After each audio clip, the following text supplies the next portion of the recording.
Tēnā koutou, nau mai, haere mai. Hello everyone, welcome to the Walking the Shadowlands podcast. Let me be your guide as we take a walk into the realms of the unexplained, of the paranormal, of things that go bump in the night and haunt your dreams.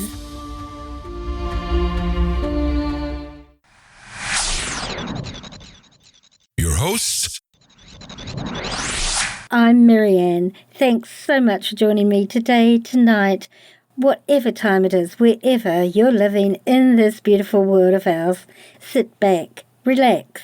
Let me be your guide as we walk into the Shadowlands together and see what awaits us there.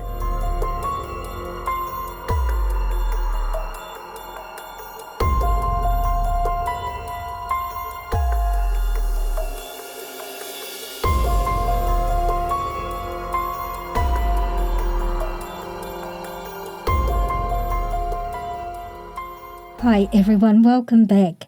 Some months ago, I bit the bullet and joined TikTok to help promote my podcast.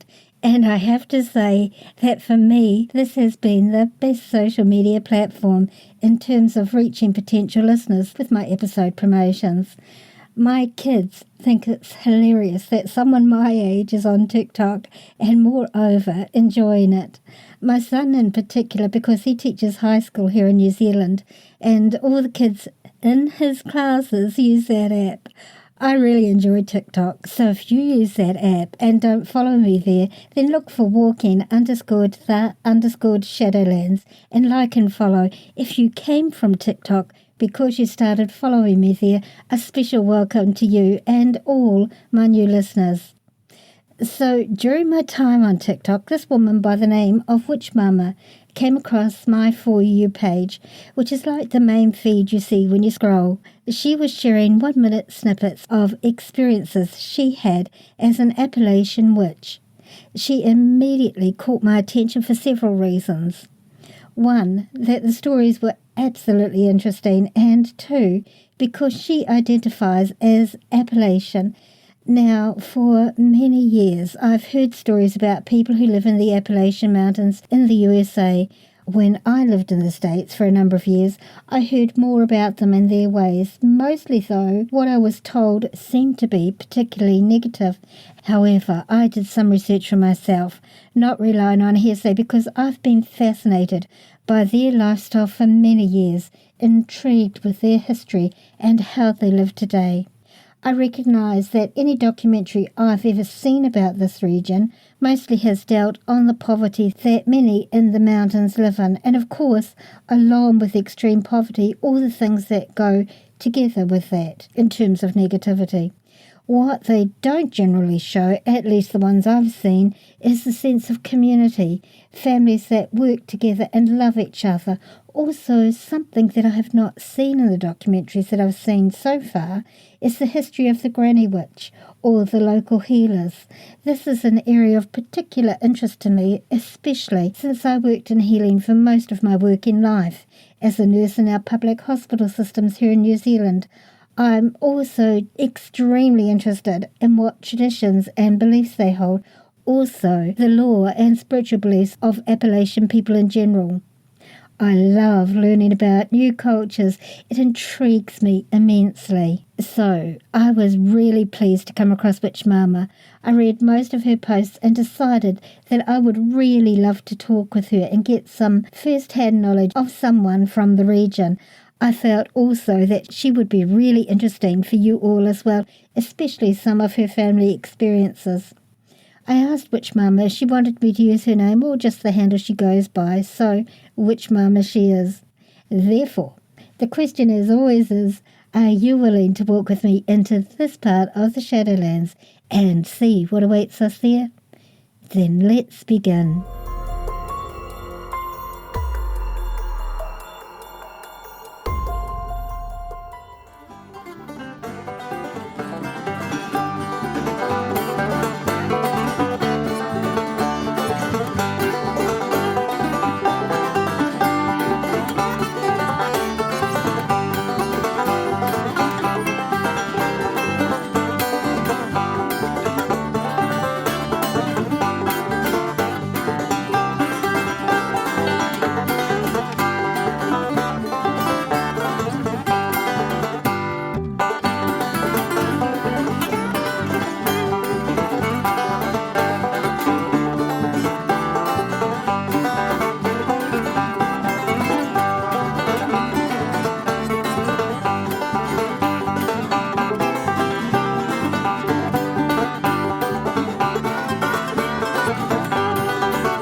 heaps for talking to me. I've really been looking forward to having our conversation.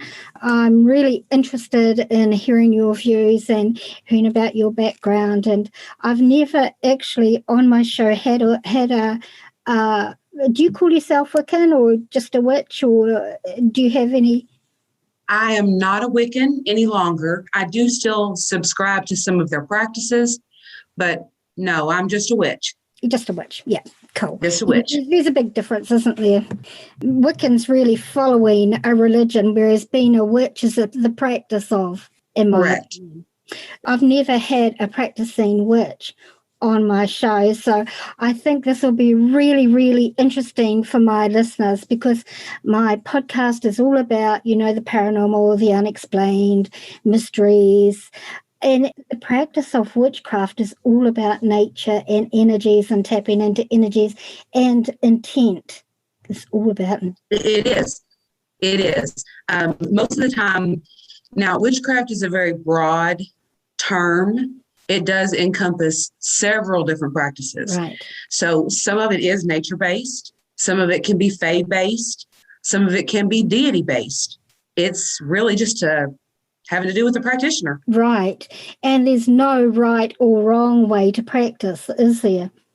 Absolutely not. I see in a lot of groups that, particularly with young people who are just finding this path, that they can be quite militant.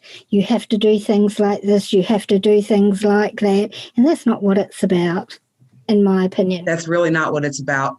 I've been practicing for 30 years, and some of the new terms that I've seen on TikTok, they are completely out of the park for me. They're just not something I'm used to at all. For my listeners, I came across WitchMama on TikTok sharing some experiences that her family had, and I felt that she would be a really interesting guest for you to listen to. One, because I think there's so many misconceptions around witchcraft out there, and I know that this will polarize so many people. That's not my intent. My intent is education, and it's really important for us, I feel, to be able to look at different things and see the truth about them, not what we're fed by sources who have vested interests. Yeah, exactly. I love it. I'm here to answer any questions I know the answer to. Yeah, perfect. So perhaps we could start, maybe, WitchMama, you could give us a little bit of your family background, where you come from. Am I correct in saying that you have Appalachian roots? Yes. My family comes from Eastern Kentucky. We come from Harrison County, Fayette County, Mount Sterling, really the foothills of the mountains. But we still subscribe to their way of life. So country more than mountain, but still Appalachian roots. For people like me who are not from the States, because I'm New Zealand based, can you explain a little bit about Appalachian culture? Sure, absolutely. Because I understand it's quite different. It is. Well, Appalachia, the area runs from, I'm not very good with my geography. It's just a little bit above Kentucky, but it runs clear down to Georgia. So it's a really large mountain range, and it's on the eastern part of the United States, and it runs through several states. We're the second largest range in the United States, the Rocky Mountains being the largest. And most of Appalachia and all of the hills were populated by Irish, Scottish, a little bit of German, different people from different parts of the world. But the Appalachians were friendlier with the native indigenous people that lived here, and they learned their ways instead of fighting with them. Right. So we were accepted onto the mountains, and we were allowed to live amongst the natives that lived here. That's very cool. I do know that the way that people speak in the Appalachians and the way we speak in New Zealand have a lot of commonalities. Like, for example, we say reckon. Yes. That's a very, very common thing we say here in New Zealand, I reckon. And I didn't realise that it was a thing over there until I was saying it when I lived in the States. And people were saying to me, "What are you?" Have you been they were looking at. Have you been associated with some country folks? Yeah, yeah, You spent some time down south. yeah. That's so funny, isn't it? Yeah. That's so funny. So now I understand that the people who live in the Appalachians have specific traditions and law, and their form of witchcraft is quite specific. Perhaps instead of thinking it in terms of witchcraft, we could say, what's another way we could put it? Traditional ways of thinking, feeling, omens and stuff like that. We have traditional practices that we follow.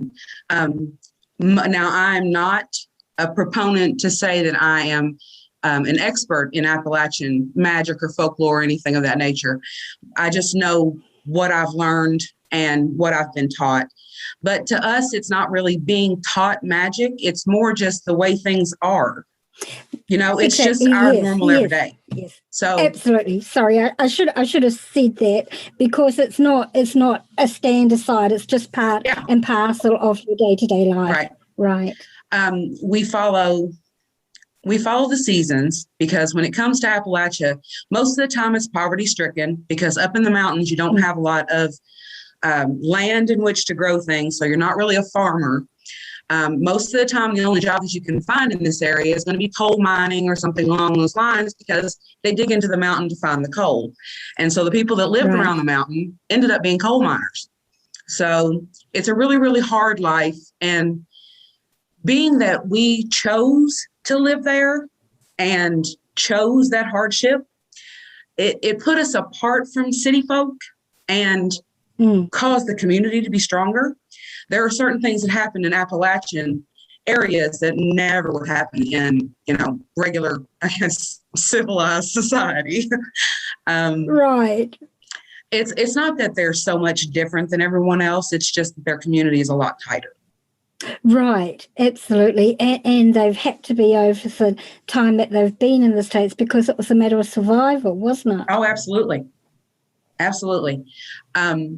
So they eked out what income they could with whatever jobs were available.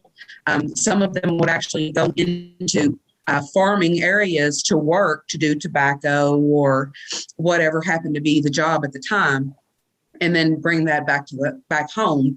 Like I said, a lot of them were coal miners.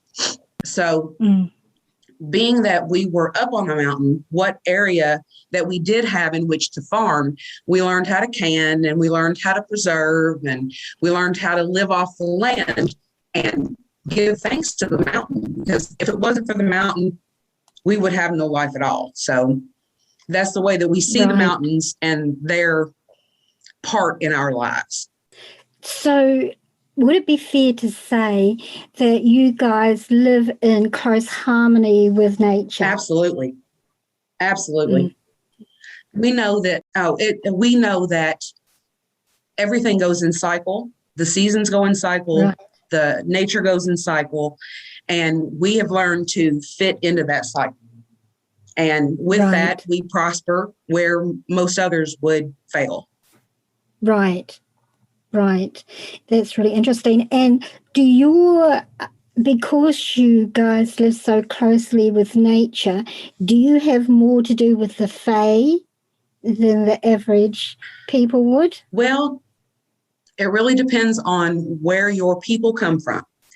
If you are of Irish, Scottish heritage, and your family was of Irish and Scottish heritage, there is a good chance that you might have been told, watch where you throw your wash water, or don't step in a fairy ring, or watch for pools on stumps, that type of thing. But if you had more Germanic roots, or you actually were part of some of the indigenous tribes that lived here, because the white folk and the indigenous folk did get together quite a bit. So there's a lot of mixed breed running around, in the area. But it depends really where you came from as to what your stories are. because in mine, Right, I gotcha. had a little bit, just a little bit of indigenous blood, but most of mine was Irish and Scottish. So yes, I did get told to watch where I threw my wash water and that type of thing. I did get told to watch for the Fae, but don't fear the Fae. Live in harmony with all creatures. So that included the Fae. I don't personally work Right, with the Fae, but I right. do know of the Fae. Right, of course. So could you explain, you mentioned about a little bit about being careful where you threw the wash water and looking for puddles on stumps, is it? Yes. Can you explain about Okay. that? Okay. Puddles on stumps.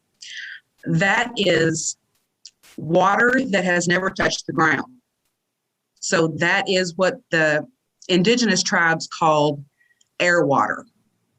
Okay. It never touched the ground. Yes, it was on a stump, but it never actually touched the ground. So this water is magical in itself because it's rain that has fallen that's never touched the ground. And that makes it special Right, somehow. right. And it's been used for cleaning the skin of acne, boils, things like that, poison ivy. They also use it for making poultices, for burns. They've used it for fertilization, for drinks. You make a potion together, I guess, and put it in a drink, and it's supposed to help with fertility. That's where I was going. I knew I was going to get to the word. Right. But several different things that it can be used for. But yes, we find it in stumps. It's the water that settles on stumps. But it's called air. The indigenous call it air water. That's a really, really cool name for it. I quite like that. How about, so why do you have to look where you throw your wash water? Because you could throw it onto a Fae. Since they like to go out and be in incognito, right. I'll tell you this. Magic is in my everyday life so much that when I see leaves swirling, whirly dervish, what they call it, dirt devil, I know that that's simply a wind spirit having a little bit of a time going down the street. I know that that is Fae just by being around it. That's really interesting. And now every time you see whirling leaves, you're going to think, that's Fae. Yeah. I have to say, that's not something that I've seen in New Zealand that I can recall. Around here, we see that type of thing. But it's not that you actually see a little critter. No, you just see the wind, the leaves. But you know, right. I know that that's Fae. I know that that's Fae playing. Right. That's really, really interesting. So tell me, is it your granny the one that you got most of your stories and experiences from? Actually, no. My grandmother was the one who taught me the old ways. She taught me canning. Right. She taught me baking. She taught me sewing and quilting and things like that. But she was the Christian, very strong Pentecostal Christian. Pentecostals are the ones that are holiness. They speak in tongues. They run around churches. Right. They're very charismatic with their religion. It was actually my grandfather's side that I got my spirituality from. My mother read cards. My grandfather was clairvoyant. His grandmother was family witch. So that's where I got the spiritual side, where I got my Christianity and my morals from my grandmother's side. Right. So that's quite a nice combination, actually, isn't it? Yes. So you've got a balanced upbringing, so to speak. At least you could look at both sides. At least I can look at both sides, which actually gives me an advantage when I'm speaking to people who don't understand witchcraft and don't understand ways other than their own. I say, hold on now. I used to be you. I was a Bible thumper. At 5 years old, I could say all 66 books of the Bible. You know, I went to Bible camp. I did the whole thing. I've read the Bible itself several times. So I know what I'm speaking about. You have to understand that the best spell book that was ever written actually was the Bible. But that's a controversial subject in a lot of witch communities. So. Yeah, absolutely. And there's a lot of, It is quite controversial. So tell me about some of your family experiences that you've had, some of the ones that you've perhaps shared on TikTok.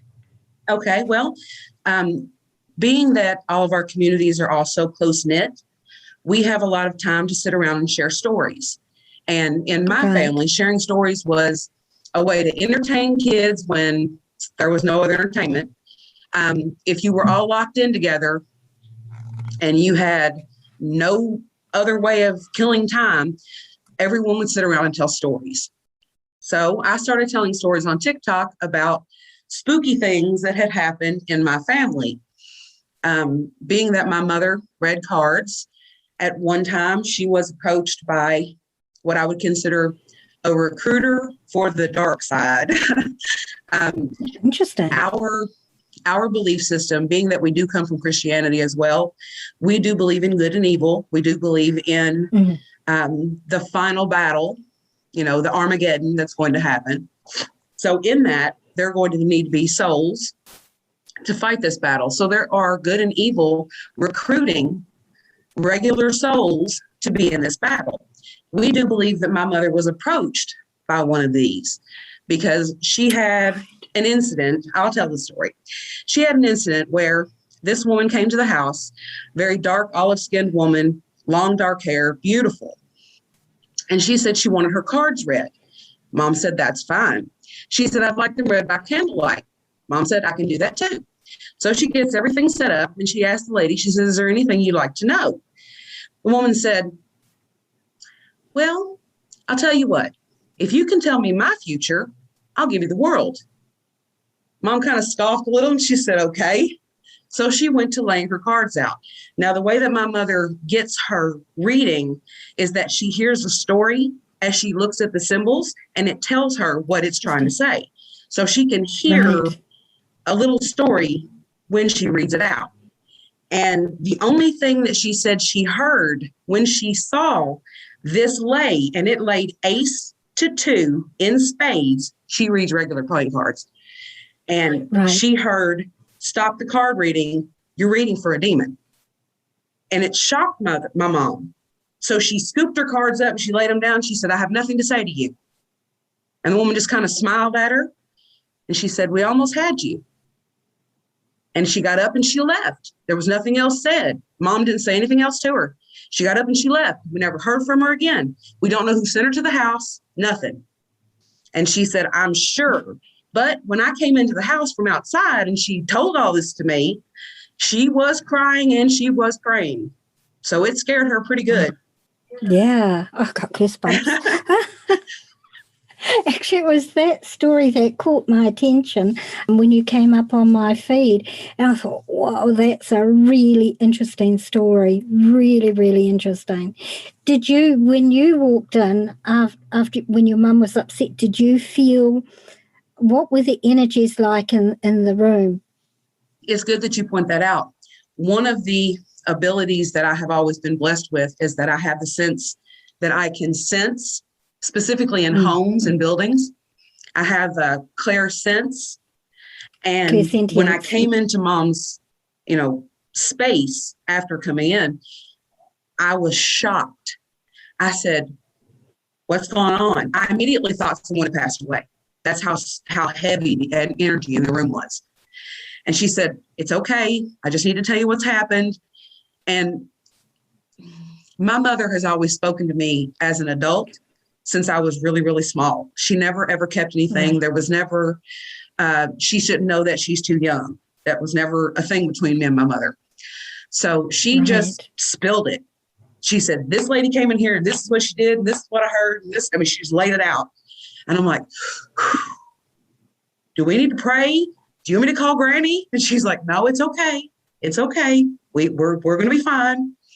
And it took probably 3 days, to get past the scared every knock at the door, every time the phone rang, that type of thing. It took a few days to get over it. But my mother's a very strong woman. And the one thing that she always did for us is any type of little ritual she had, she would use. She used to take, and I use this on my own children, she would take and blow the bad dreams out of our ears. That was a ritual. Oh. I passed that on to my children, and I would also do the sign of the cross on their foreheads and say the Lord, or say the in the name of the Father and the Son and Holy Ghost in Latin. And that always made them fine. They felt they were protected. And for them, that was their protection rituals. My mother was the same way. Right. She did that to us. So once that happened, we were all okay. The boys, my younger brothers, were never involved in any of this. They never knew anything about it. But that comes from being the oldest child and the girl. Right. You know, I'm the one that's going to be able to learn these types of things. Yeah, absolutely. And did you, after it, did you, Mum, do a house cleansing? Yes. Like an energetic cleanse of the house? Oh, absolutely. My mother, and in our practices, Appalachian magic and folklore it's not really hoodoo, it's conjure, but it's using what you have on hand. It's a form of kitchen witchcraft. It's whatever you have: salt, pepper, garlic, sage, a great big pot for a cauldron, that type thing. I mean, it's everything that you have on hand. There was some use of bones, some use of stones, lots of different herbs. But when it came to my mother's specific cleansing, she liked to put together vinegar, salt, and water. She would always say the 23rd Psalm over it. And then she would spritz in all of the corners of the house, because the devil can't hide in the corner. Right. And I know, saying this to someone that doesn't have it as a regular practice, I know that it sounds strange to you and it sounds crazy coming from me, but I mean, it was just normal practice in my world. Not at all. I run a Facebook group, the same name as the podcast, Walking the Shadowlands, and actually the podcast started from a Facebook group. And I created documents for my members, teaching them stuff like this, how to cleanse energies. Now, in New Zealand, we tend to use salt and water a lot, but I've never heard vinegar being added. That's really interesting. It makes it sour. And a demon can't stand a sour. Right. The same as the salt. That's really interesting. But of course, actually, it's the intent behind it that does the trick. The rest is just ritual that focuses your intent, like the pen in a laser beam. The pen is just the tool that focuses the laser. And so the ritual is what focuses your intent, for listeners who may not understand what it's about. There is a lot of intention behind the majority of my craft. Right. My mother, my grandfather, as I said before, was clairvoyant, and he never ever spoke of anything that was what you would consider witchcraft related or occult related. It was everything was a gift from God, and that's how he saw it. He saw his clairvoyance as a gift from God, as did my mother. But she said that it doesn't mean that it's wrong if you're practicing and using a gift that was given to you. It's not wrong, and it's not wrong in the eyes of God. So that's how she rationalized being able to use her craft. Now, my beliefs have expanded from that. I think more of a over the world atheistic view. I believe that all gods were human concepts at one point. There is no physical proof of any actual God ever being on the planet, okay, or being in the sky for that matter. So every God is a human concept, and it doesn't matter what you call your spiritual God, it's just where you grew up that determines who your spiritual God is. So with Mom, it was always God's gift. With Papa, it was God's gift. Granny said, "You're going to go to hell." That was her side. But I was taught to believe what I would like to believe and take with me what feels right in my heart. And my mother didn't push church and Christianity, but my grandmother did. So being that I got both sides and the freedom at mom's to choose and look for and ask questions, that's what I got there. And at granny's, it was, you do what the book tells you to do, and that's just how it is. Right.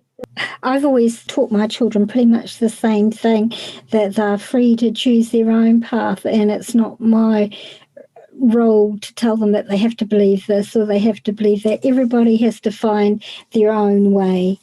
Absolutely. And there's no right or wrong way. There's many paths up the mountain. Oh, absolutely.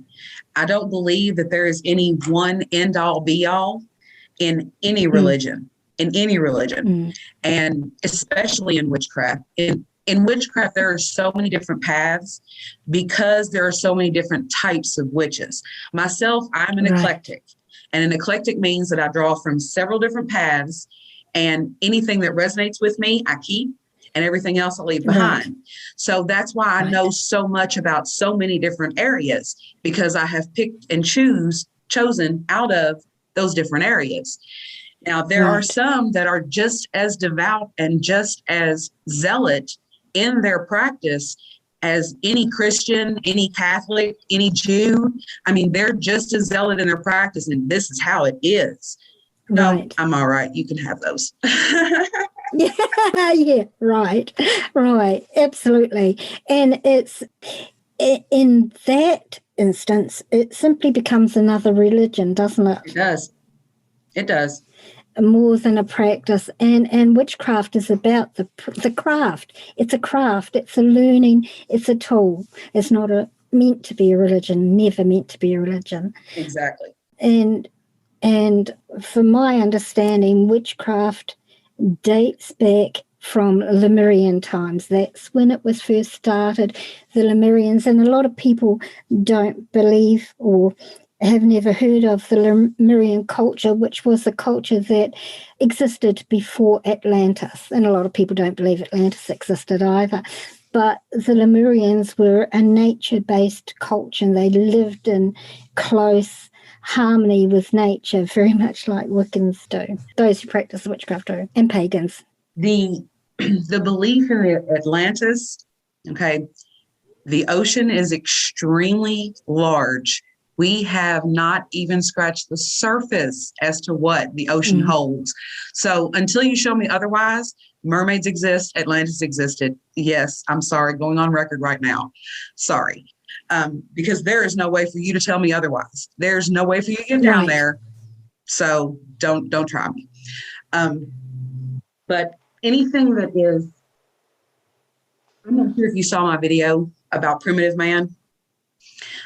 No, I haven't seen that one. Back when primitive man came about, he couldn't understand the forces that were going on around him, the wind and the rain and the sun and hurricanes and things like that. He didn't understand storms. So he thought there has to be some otherworldly superhuman that is governing these forces.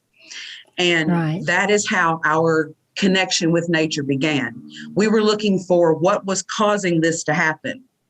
And since we couldn't find, our primitive mind couldn't wrap around what was causing it, we didn't know science, we took it to a spiritual level. And that's just how most religions started. And our connection with nature has been ongoing from the time that we crawled out of the little primordial ooze. We have been linked, but we have lost that.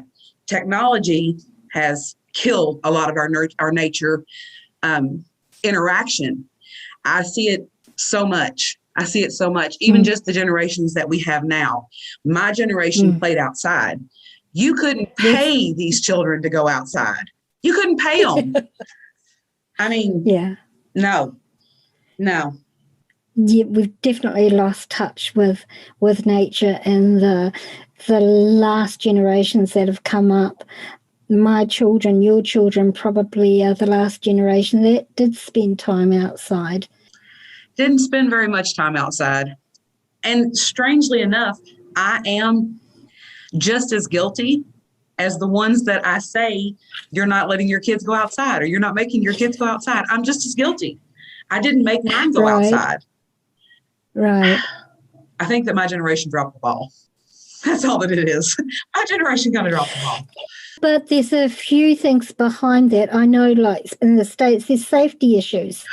It's not so much here in New Zealand. We're a reasonably safe country compared to yours. But like in the States, if I had children and I lived in the States, I wouldn't be letting them go outside and play unless I was there to watch them. That is true. The state of the United States right now is crazy. It's crazy. When my girls were growing up, now my girls are 21, so we'll say 16 years ago, okay, when they were young, I had to know where they were. If they were going to a friend's house, they had to call me when they got to the friend's house. It couldn't be that far. It literally had to be within walking distance that I could see them go to the house. Right. If it was another street, I'm taking you. You're not walking. Right. Or they're coming to get you. You're not walking. And we lived in a fairly safe neighborhood. You know, it still, no. Yeah. And it saddened me because I ran those same streets that I raised my children on. And it was not even a thought when I was their age to walk at night from 3-4 streets over to a friend's house. Not a thought in the world. My girls, no, absolutely not. Couldn't trust it. Yeah. It was scary. Yeah. Couldn't trust it. Yeah. Very scary. And I think that's part of the reason why the generations have changed, and also the technology, of course. Kids are pretty much on their cell phones and their games and their TikTok. Absolutely. My kids think it's a real dag that I'm on TikTok at my age. Oh, I've gotten so many. Mom, what are you doing? Are you trying to embarrass me all the time? I'm like, why? She said, please just don't make thirst traps. I'm like, look, I'm old, honey. I'm not dead. Okay. I'm not dead. She's like, just don't do those. Can't you just talk about witchcraft? Yes, I can. She's like, please just do that. Okay. So funny. I'll be old Mother Hubbard. Okay. Back to your stories. Share some more stories about some of the stories that you shared on TikTok. They're really cool. Well, let's see. My grandfather had clairvoyance, like I said, and one time this is from my mother. She said that one time they were traveling here in Lexington, where I live in Kentucky, and they were going to the store or something along those lines, but he told her to roll her window up and lock the door. And it was like 90 degrees outside. And she's like, Daddy, why? He's like, just trust me. When we turn this corner down here, a man's going to jump on the back of this truck. She said, well, then let's just not go that way. He said, I have to turn the corner. I can't change fate. And she said, well, okay. And she rolls the window up and locks the door. And just as soon as they round that corner, a big man jumps on the back of their truck and rides for about 4 blocks and then just jumps off. And that my papa said, it's okay. You can roll your window back down and you can unlock your door. And she said, Daddy, if you knew he was going to be there, why did you turn that corner? And he said, Sissy, just because I can see it doesn't mean I have to change it. That's really interesting perspective. That's a very interesting perspective. So what about, I know that you have had a few paranormal experiences. Can we hear some of those? A couple. Please? Well, let's see. My grandfather and my grandmother lived in Carlisle, Kentucky, and I lived with them. I lived off and on with my grandmother and my grandfather and my mother throughout my childhood.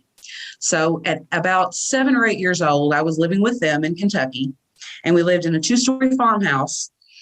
Now, we didn't use the upstairs because it made everybody feel a little strange. You just got a bad feeling up there. So we just kept it as storage only. So all of the family was over for a birthday party, I believe it was. And since we didn't sleep upstairs, we were all sleeping on couches and in beds and whatnot throughout the house in the lower level. And my mother gets up in the middle of the night to find my grandfather sitting at the kitchen table. And she's like, Daddy, what are you doing? And he said, I'm listening to that man walk upstairs. She said, have you been drinking? He said, no, I'm listening to that man, I'm telling you. She said, you're crazy. He said, sit down there and listen. So she sat down, she listened for a few minutes, and she heard it. He was walking from the top of the stairs to the end of the house and then back to the top of the stairs and banging his feet. And she said, Daddy, you need to ask that man if you can help him. He said, all right. So he stepped to the bottom of the stairs and he said, sir, I don't know if I can help you, but I'm willing to if I can. He walked from the top of those stairs over to a window and tapped on the window. Papa went upstairs the next day and opened that window. Well, a couple of weeks go by and he finds out from a little man down at the general store that a man had gotten trapped up there during a fire and had died. And my grandfather set his spirit free. Why? I have to wonder, seeing as, like everybody felt that the upstairs didn't feel right, why didn't your granddad investigate it before? He was a live and let live kind of guy. Gotcha. He was just that kind. His sister lived in a house one time that was a former orphanage, and sickness had come upon the orphanage and the children had all passed away. When she moved in, she had no idea that this place was haunted. So she started to have encounters. She would feel something pulling on her apron while she was cooking or doing dishes. She would hear kids laughing and playing in the house. And it got to the point that she would trip over things that weren't in her hallway. There was nothing in her hallway, and she would be tripping over things that were not there. And she got to the point that she started scolding them like they were her children. Y'all need to pick these toys up. And you would hear rustling of kids picking toys up. But luckily, she had that type of relationship because they saved her life. She got woken up in the middle of the night from screaming. She heard screaming. She got up, went through the house. Nothing was wrong. But she got this huge whiff of natural gas. And had she not woken up, she'd have died. Whoa. So they were live and let live kind of people. Goosebumps again. Wow. Very, very interesting. That's very interesting. So she had a really good relationship with the children's spirits that were still in the house. Absolutely. That's really cool. Now, can you please, I've always found the Appalachian culture absolutely interesting. I wonder if you could share perhaps some of the traditions and, what's the word? I had it in my mind before. Yeah, I guess some of the traditions that you guys do that are specific to your region, like, do you have traditions around hunting or traditions around food preparation, like are there foods you won't pick at a certain time because it's bad energy or stuff like that? Do you know what I mean? Appalachian lore, I guess, is the word I'm saying. A lot of our planting and gardening we did by the Farmer's Almanac. And we always went by, when it came to planting something, we either went by frost or we went by moon. So there were certain times of the month that you could, like just recently, I looked at the Farmer's Almanac out of habit to plant and put my herbs in my kitchen together. I planted and put them in their pots on the 22nd because that was the day in February that I was able to plant certain things and put them to seed. So some of those practices we still keep. We tell the weather about when it comes to if we're going to have a hard winter or early spring, that type of thing. We pay attention to the weather. We pay attention to a persimmon. A persimmon is a little fruit that we have that's local here, and it grows on a tree. It kind of looks like a kumquat, little small thing. Right. And If you cut it open, the seed of it will have either a fork or a spoon shape on the inside. And a fork means you'll have a harsh winter, and a spoon means you'll have a soft winter. So those are some things that we've learned. Like I said, over the years, we don't plant, let's see, we're getting ready to come up on cicadas. Do you know what those are? Do you have those in New Zealand? Yes. Okay. Yes. We're getting ready to come up on our 17-year cycle for cicadas. Right. And they're getting ready to start popping out of the ground. So we know that it's time to watch what you put in a cicada area because you're sure to get it eaten up. Right. I don't really know. I don't really know any specifics. Doesn't come to mind as to what traditions that seem strange to other people. What about law? The law. We follow. There are a lot of birds and superstitions that we have. Lots and lots of superstitions. Brooms are a big deal in Appalachian culture. Birds are a big deal in Appalachian culture. If you see birds, specifically dark birds, if you see them in twos or any even number, that's good. Any odd number is bad. 1 is a sign of death. 2 is a sign of happiness and abundance. 3, someone's talking about you. I mean, those types of things. Right. When it comes to brooms, if you get swept across the feet, you're never going to get married. If you get hit with a broom, you're going to go to jail. If you come into a new house, make sure that you have a new broom with you. You leave your old broom in the old house so that you leave your old worries and troubles behind. Right. And do you also have, if you turn the broom upside down, you won't get visitors? Yes. And if it falls over, depending on if it falls with the bristles down or with the top down, it's whether or not you're going to have a male or a female visitor. Oh, we say that about dropping knives. Oh, yeah? See, I love to learn about other cultures. I think that's what the heart of my eclectic witchcraft is because I really like to learn about so many other things and not focus on just one. It's a little touch of ADHD too. Let's see. If you drop a dishcloth in the kitchen, a dish towel, you're going to have to cook more food because you have company coming. Ring around the moon is a sign that there's danger near or someone's going to be sick soon. Salt is a big thing here, as I'm sure it is there. But we take salt on our windowsills and at the thresholds of our doors. We put bay leaves with intention, prosperity, happiness, and love underneath our doormats. In my family, we do. It's not necessarily all Appalachia, but specifically my family.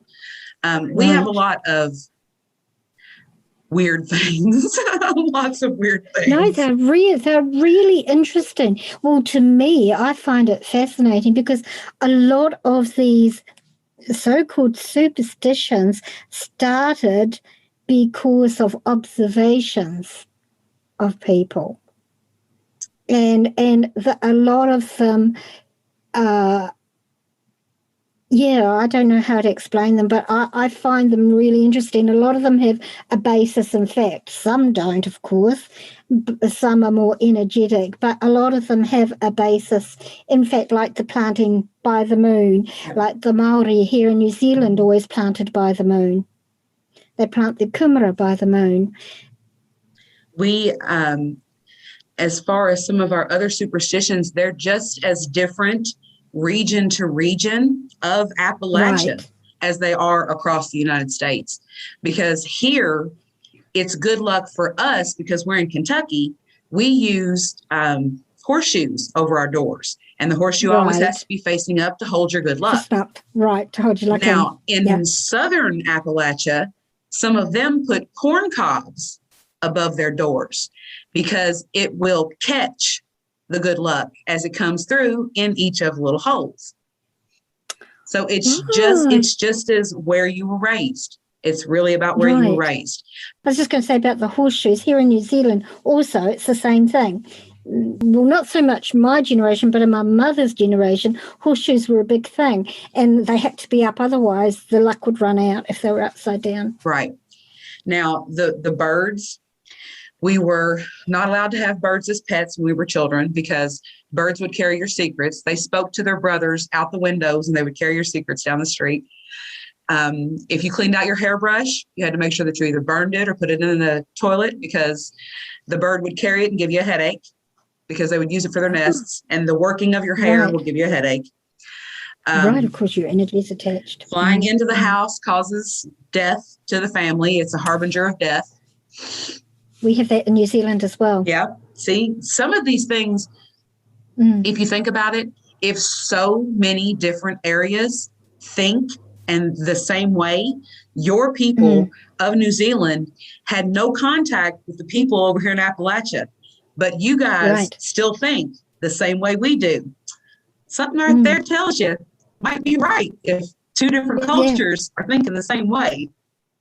Really interesting, isn't it? And in New Zealand, it's a specific bird called the piwakawaka, or the fantail, which is a beautiful bird. It just kind of flits and hovers. And particularly Maori say that if the piwakawaka comes into your home, then that's a sign that somebody's going to die.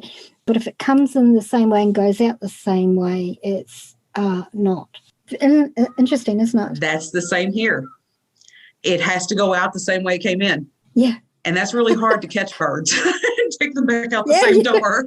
Isn't that interesting? And here we are, like, on different sides of the hemisphere, and we have the same traditions. Yeah.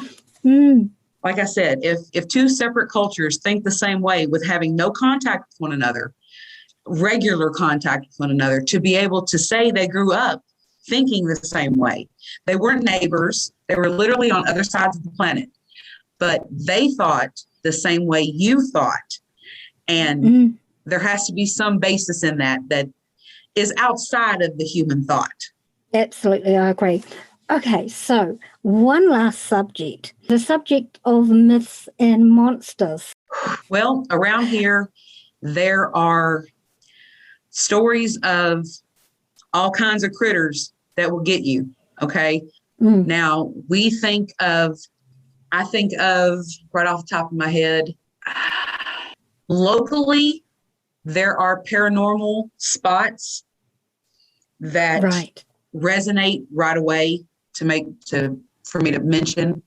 There's a place local here in Fayette County called Eyeball Bridge, and it is the place where this lady hung herself because her beau had cheated on her and left her at the altar. So she hung herself. And when she hung, her eyes came from her head with such force that they hit the bridge. Okay?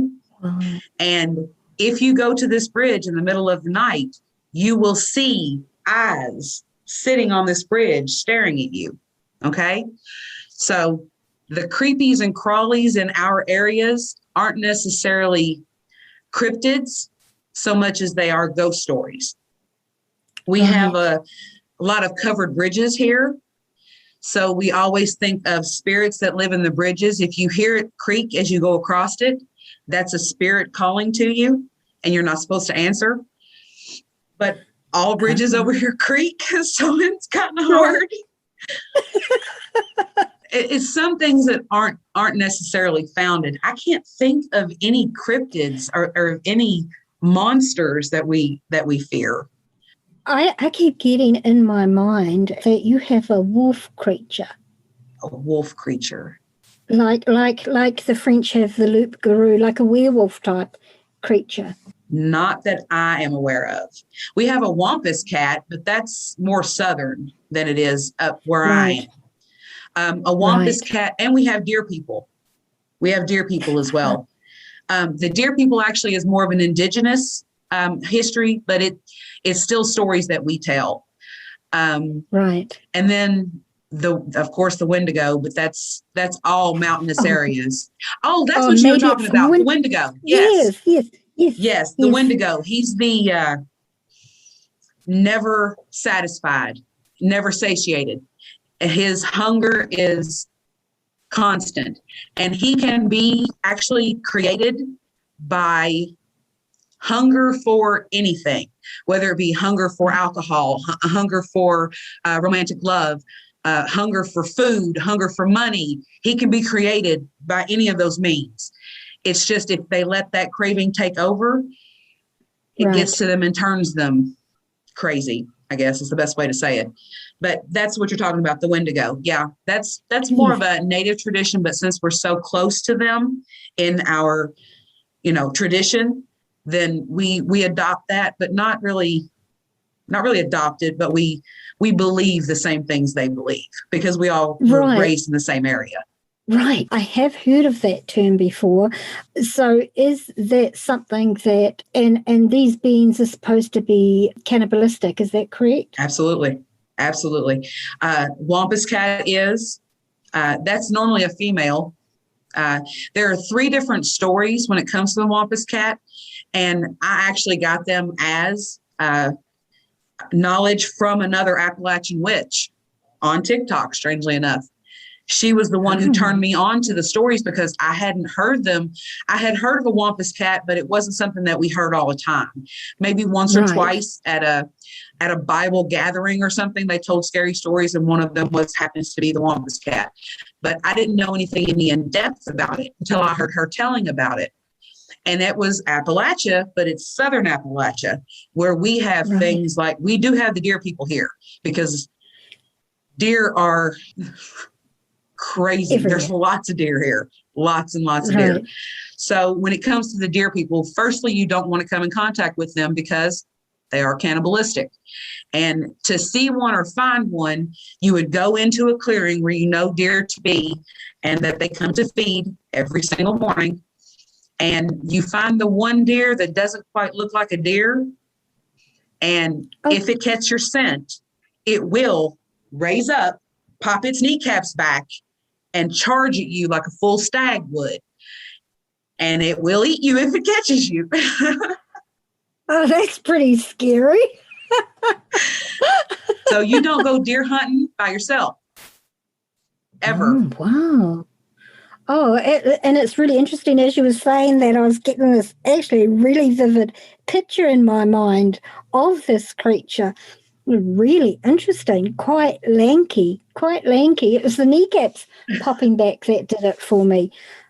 Oh my goodness. So, and the teeth.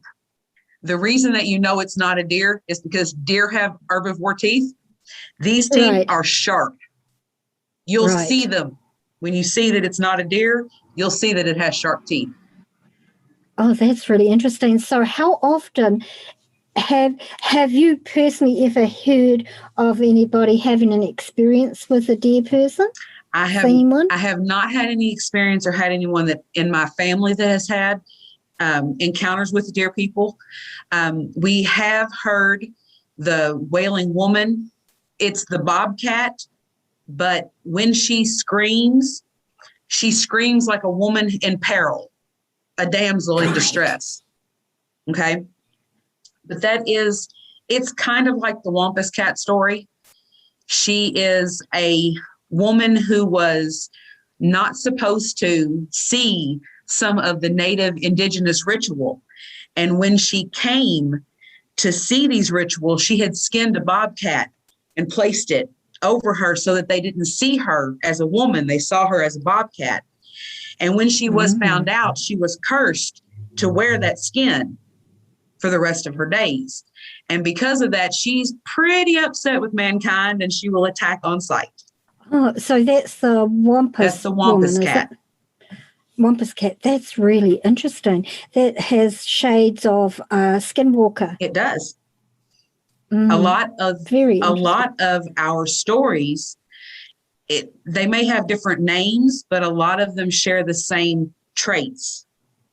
So it just means that you experience the same thing I experienced. You're just calling it something different than I am calling it. Yeah, fascinating, isn't it? Isn't it interesting? Very, very interesting. So, of course, that having like the deer people around where you are, it would be people would be very cautious about going out. Yes. Like going out at night, that might be a bit of an issue. We never went camping anytime that there was going to be a full moon, because we didn't want to run the risk of running into anything that had its change time around the full moon. Because things, I mean, lunacy comes from luna, the moon, meaning crazy. So anything that would have its time around the moon and was governed by the force of the moon, we didn't go around at that time. We didn't go camping or fishing or anything like that when it was around the full moon, because of just that exact thing. We didn't want to run into anything. And my grandfather and my uncles were trappers. They used to go out and trap for beavers and minks and muskrats there for their pelt back in the day.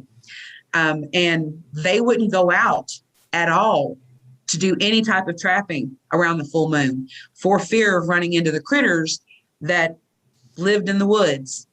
And we respected them. We never ever went where we were not supposed to be as regular humans around things that lived and were always there in the woods. That's their home. You respect their time.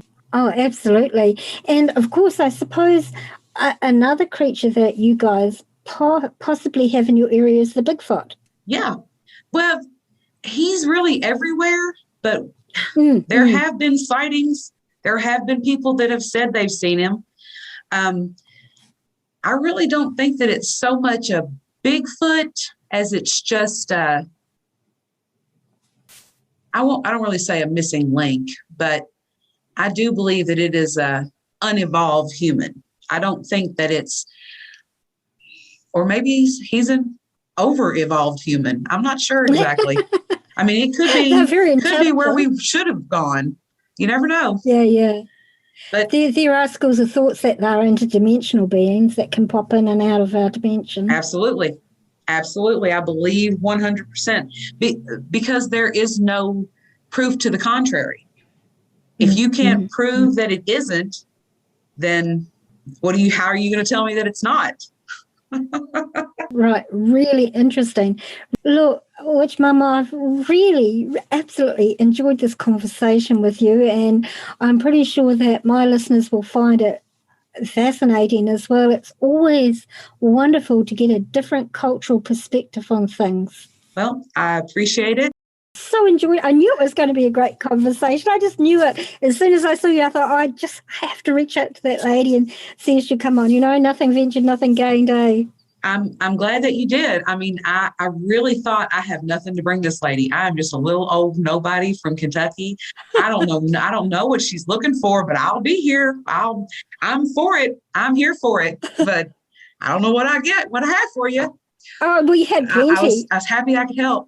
Oh, it's really, really awesome. It has been a pleasure talking to you.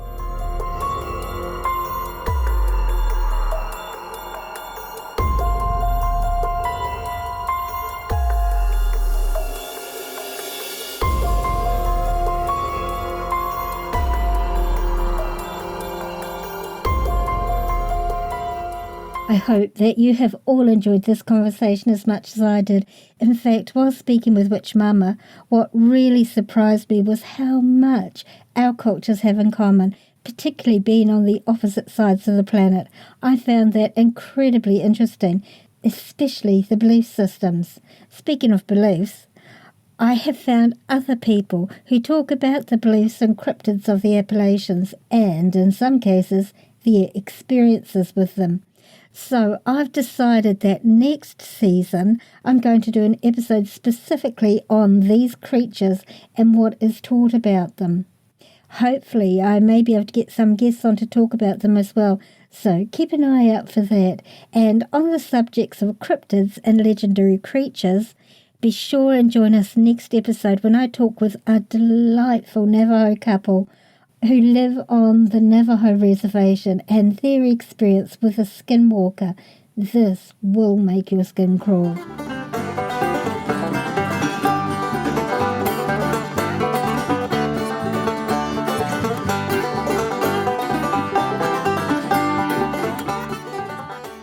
for music, this episode is called Banjo Hoedown by Andy Slater. Just a little bit of high country there for you all. Check out our Facebook page, Walking the Shadowlands, our Instagram feed of the same name, and our Twitter feed at Shadowlands10. TikTok under walking_the_Shadowlands. Like and follow for teasers of our upcoming episodes. If you enjoyed this episode, then please leave a positive rating and don't be shy to leave a written review on your chosen podcasting platform or on the podcast Facebook page, Walking the Shadowlands. And of course, so you don't miss out on any episode, make sure you subscribe on your favourite podcasting platform. This podcast is available on all free podcasting platforms, including iHeartRadio and Pandora as well.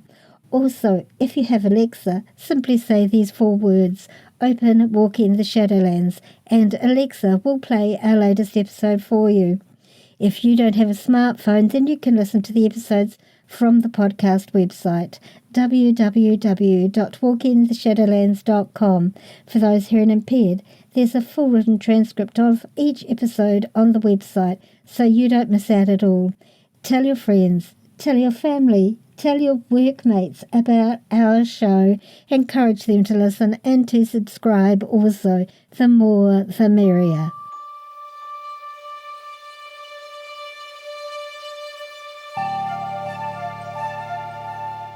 Thanks for listening to this episode. Ka kite ano, oia koi. I'll see you again.